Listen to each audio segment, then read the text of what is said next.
Hello, welcome back to the English Booster podcast where we combine business with pleasure and help you sound more natural and professional in English, in business English. So today we're gonna prepare you for one of the most common situations in business English, I would say. So imagine you've just met someone at a networking event, or perhaps you're having a job interview, or maybe you're just introducing yourself during a meeting, during a call with your colleagues. And well, very often you will hear questions such as, what do you do? What do you do for a living? Or what's your profession? Where do you work? Tell me a little about your company. What are your main responsibilities? So typical questions asked during a job interview, right? And although these questions sound quite simple, I would say, many learners find it quite hard to answer them in this very logical, clear, but at the same time professional manner, right? And not because they don't know the nature of their job, because you don't know the nature of your job, you know it very well, right? But perhaps because you just don't know how to describe it naturally and concisely in English. So I hope that by the end of this episode, you will be able to, well, confidently describe your job, your company, and your responsibilities in English. And yeah, whether you're at a job interview, at a conference, or simply introducing yourself at work. And as always, I'll ask you to just translate a few sentences from Polish into English with me so that these structures really stick in your mind. So let's kick off, shall we? Okay, so let's start with the first question. So imagine you're having this job interview and the recruiter asks, so what do you do? What do you do for a living? And I guess the easiest answer would be, for example, in Polish, jestem księgowym. So now I know it's super easy, but let's translate it right away. Jestem księgowym.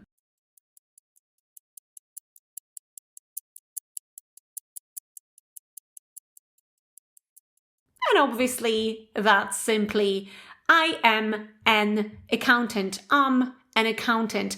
And by the way, what I've noticed among learners is that very often you skip this article, this a or an article. So you can't just say, I'm project manager, I'm accountant, I'm lawyer. You need to add this article a or an with the name of your profession. So I'm an accountant. And as you can see, we can actually link it in pronunciation, an accountant, right? So not an accountant, but I'm an accountant, okay?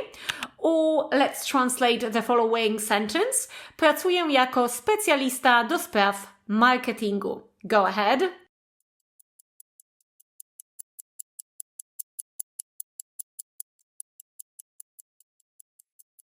So obviously that's going to be, I work as a marketing specialist. So again, I work as a or as a marketing specialist. Okay, by the way, pronunciation work, remember, not work, but work. So I work as a marketing specialist, not specialist, by the way, but specialist. Okay, so I work as a marketing specialist. So I guess these are two most common ways of just introducing your profession. So I'm an accountant, I'm a marketing specialist, or simply I work as a marketing specialist. Remember, not I'm working, because you're talking about this general fact. I work as a marketing specialist. Okay, so one more to go. How do you say in English?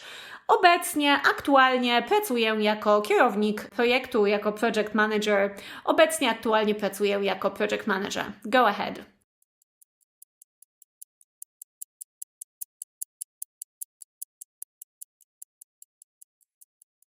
Okay, and here you actually have two options. You can either say, I'm currently working as a project manager. Of course, you can start with currently, so you can actually say, currently, I'm working as a project manager. And by the way, remember, currently, aktualnie, actually is this kind of false friend in English, which means tak naprawdę, w rzeczywistości. So aktualnie, obecnie is translated as currently. And Well, you can either use the present continuous tense if you want to stress that, well, currently at this very moment, you're working as a project manager and perhaps this is temporary. Perhaps you're actually in the middle of the process of changing your job. So that's why you can say, I'm currently working as a project manager. But on the other hand, if you're just stating the fact, this general fact, then I would use present simple. So it's actually possible to say, currently I work as a project manager. Okay, so both of these options are correct. Okay, so let's move on to the next question, job interview question, conference question, I would say. So very often once you've introduced yourself, people just naturally ask about your company, right? So for example, you might hear questions such as, so where do you work? What does your company do? And by the way, pay attention to this question, what does your company do? So you can't say what your company does, okay? What does your company do? And by the way, a question to you, how would you translate the following question? So another question you might very often hear is, w czym specjalizuje się twoja firma? How would you say that in English? W czym specjalizuje się twoja firma? Go ahead.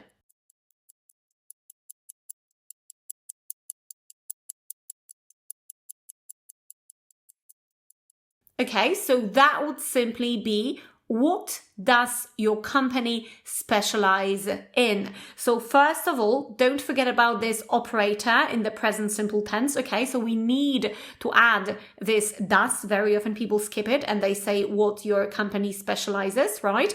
But we need to say, what does your company specialize in? Okay, and by the way, remember the preposition should be placed at the end. So what does your company specialize in, and not in what does your company specialize? Okay, that would be incorrect. The collocation is to specialize in something. That's why you can't split this collocation. You need to just place the preposition next to the verb specialize. So what does your company specialize in? Okay, specialize. And then now let's try to answer this question. So how would you say, moja firma specjalizuje się w rozwiązaniach IT? Go ahead.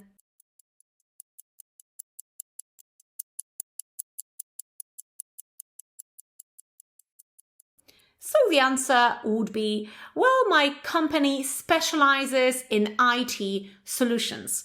And two pronunciation tips, okay? First of all, I hope you remember it's company, not company, but company. So my company, and now specializes. I've noticed that very often people forget to add or even to pronounce this S ending, okay? And they just say my company specialize in IT solutions. But you need to just make it audible, słyszalne. So my company specializes, okay? My company specializes in IT solutions. Solutions, not solutions, okay? Solutions. And, well, yeah, remember we always say specialize in something, okay? So another sentence. Nasza firma świadczy usługi z zakresu marketingu cyfrowego. Nasza firma świadczy usługi z zakresu marketingu cyfrowego. Go ahead.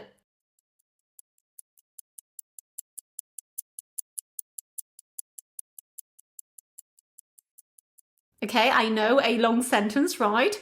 So our company, again, I'm going to stress it, our company provides digital marketing services. So very nice word, provide. Remember, świadczyć usługi, provide services, okay? So our company provides services, provides digital marketing services, or you could just say our company provides services in digital marketing, okay?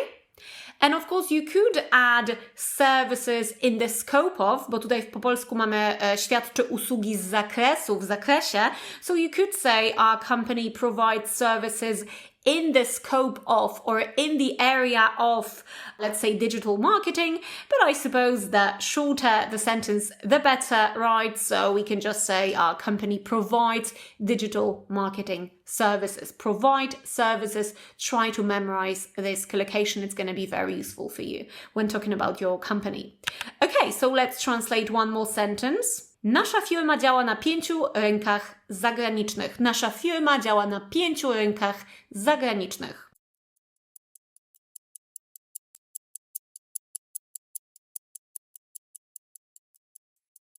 Our company operates in 5 international markets. Repeat after me. Our company operates, also very nice word in English, operates in 5 international markets. And by the way, international, not international, okay? International markets. Okay, one more to go in this category. Nasza firma sprzedaje produkty na całym świecie. Go ahead.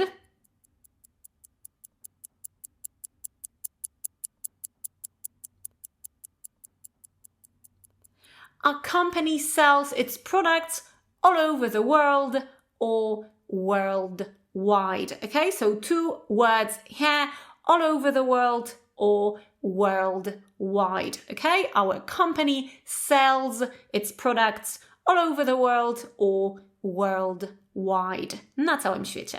Okay, so now let's move on to probably the most common interview question, which is, what are your main responsibilities, your duties, your tasks at work or in your current position, okay? And, instead of just saying, I do many things connected with, let's learn some professional business English equivalents, okay? So the first one is probably the most useful. Let's translate it together. Jestem odpowiedzialna za kontakt z klientami. Let's translate.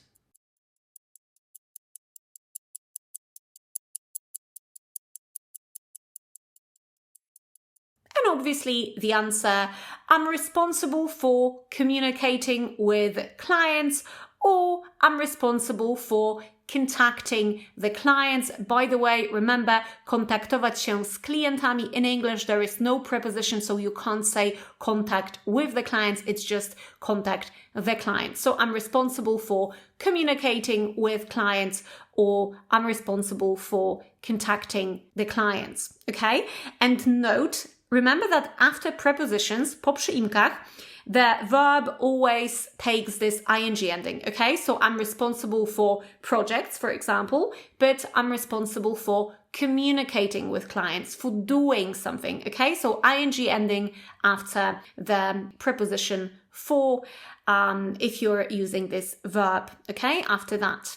Okay, another very useful structure. Let's translate. It's going to be a bit longer, perhaps. Jednym z moich głównych obowiązków jest przygotowywanie prezentacji. Of course, we could also say, do moich głównych obowiązków należy przygotowywanie prezentacji. Jednym z moich głównych obowiązków jest przygotowywanie prezentacji. Go ahead.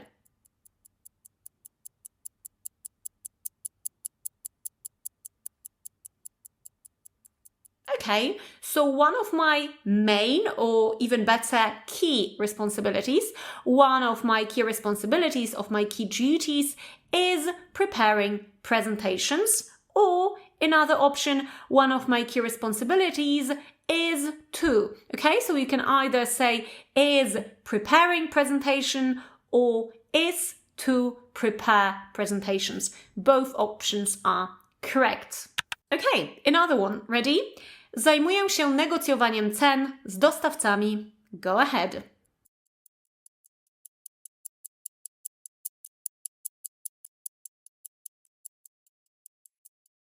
I take care of negotiating prices with suppliers. I take care of, and again, after this preposition of, we have this ing ending. So I take care of negotiating prices with suppliers. Okay, let's move on, shall we? How would you translate this sentence? Moja praca polega na analizowaniu danych.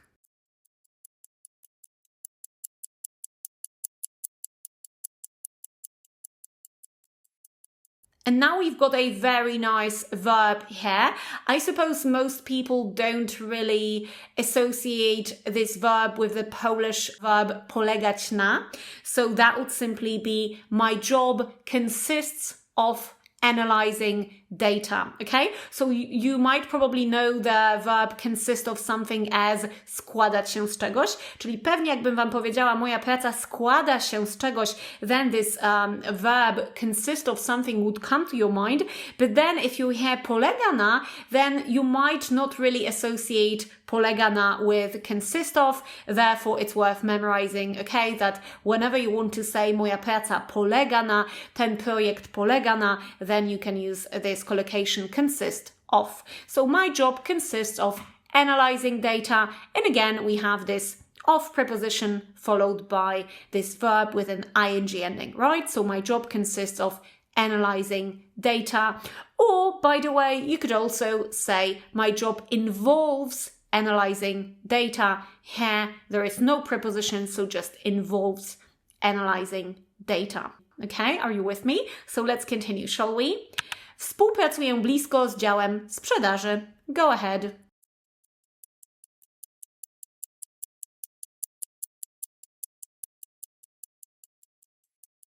I cooperate closely with the sales department. Quite easy, right? I cooperate closely with the sales department. But now a question to you. How would you ask the following question? Z kim współpracujesz? Go ahead.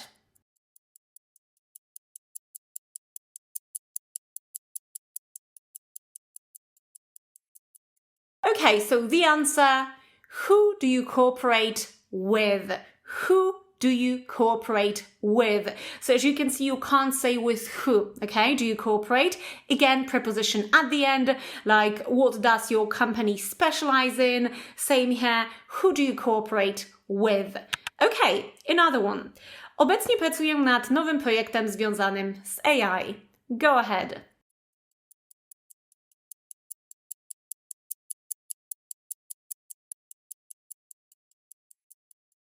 I'm currently working on a new project related to AI. So very nice phrase, związanym z, related to. Remember, we can't say related with, okay? So I'm currently working on a new project related to AI, or you can say connected with AI.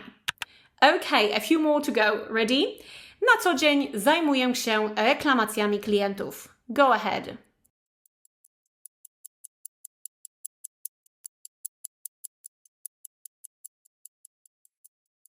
On a daily basis, and by the way, this is a very nice phrase instead of saying just every day, okay? So on a daily basis.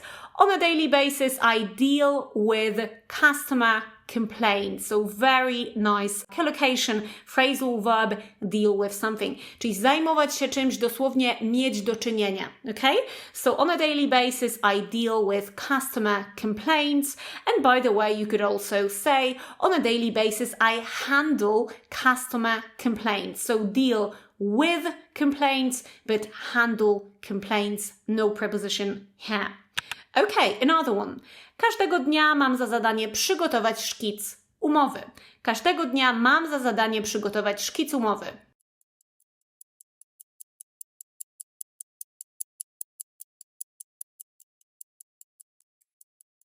Every day or on a daily basis, I'm supposed to prepare a draft contract. So whenever you want to say mam za zadanie, oczekuje się ode mnie coś zrobić, then this I'm supposed to do something structure is very practical. So every day I'm supposed to prepare a draft contract or a draft agreement. Okay, and another one, probably the last one, I suppose. Jestem zaangażowana w kilka międzynarodowych projektów. Go ahead.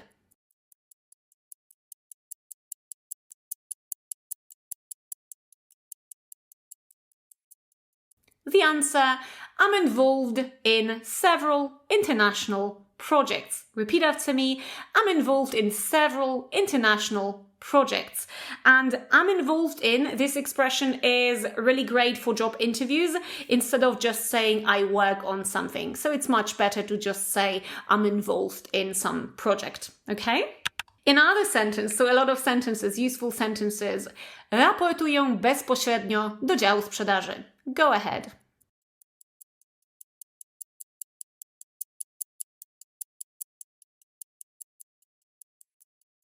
Okay, so I report directly to the sales department or to the sales team. Report to, okay? And by the way, how would you ask a question, komu raportujesz? Okay, go ahead, let's try. Komu raportujesz? I know it doesn't sound great in Polish, but let's try to translate it.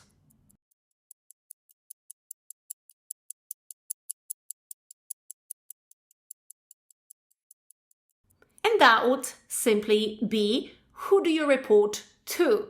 Who do you report to? So again, you see the preposition goes at the end. So you can't say to who do you report, but who do you report to? Okay? Another sentence. Jestem odpowiedzialna za zarządzanie 5-osobowym zespołem.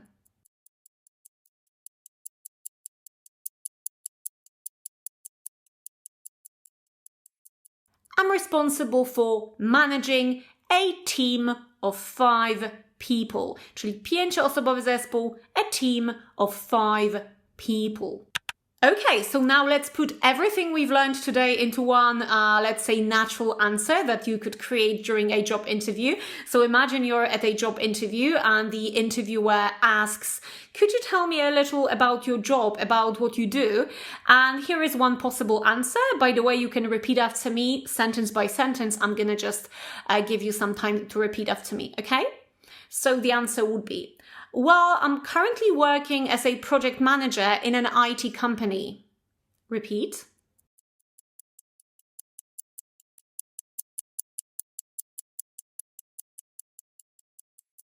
My company specializes in software development and provides IT solutions for international clients.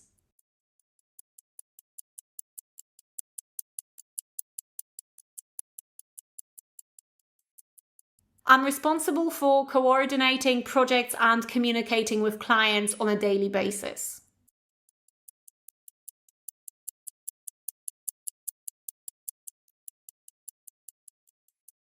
Well, one of my key responsibilities is making sure projects are delivered on time.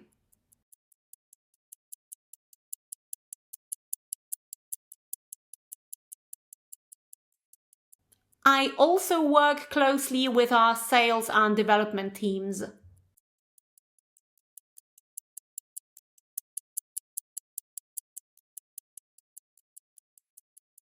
And at the moment, I'm working on an international project for a client based in Germany.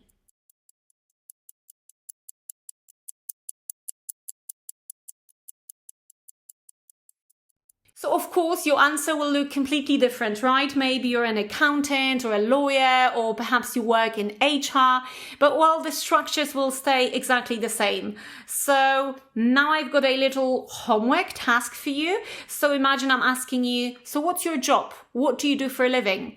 And we'll try to answer the question using at least, let's say, 5 expressions from today's episode, okay? Because remember, knowing these expressions passively isn't enough. Very often you understand them when somebody else is using them, like me, for example, right? They sound familiar to you, but somehow when you're speaking, these expressions don't come to mind and you're using the same basic expressions over and over again, right? And by the way, if you'd like to build an even richer business English vocabulary and well, learn hundreds of ready-made sentences like that you can actually use during meetings, presentations, job interviews, then make sure to check out my course Vocabulary Planner, which is a 6-month learning plan where every day you learn 10 practical business English and small talk sentences together with flashcards, fiszki, and other revision sections. So the link is waiting for you in the description below this episode. And well, I hope you've enjoyed today's episode. Let me know if you found it useful. Cheers.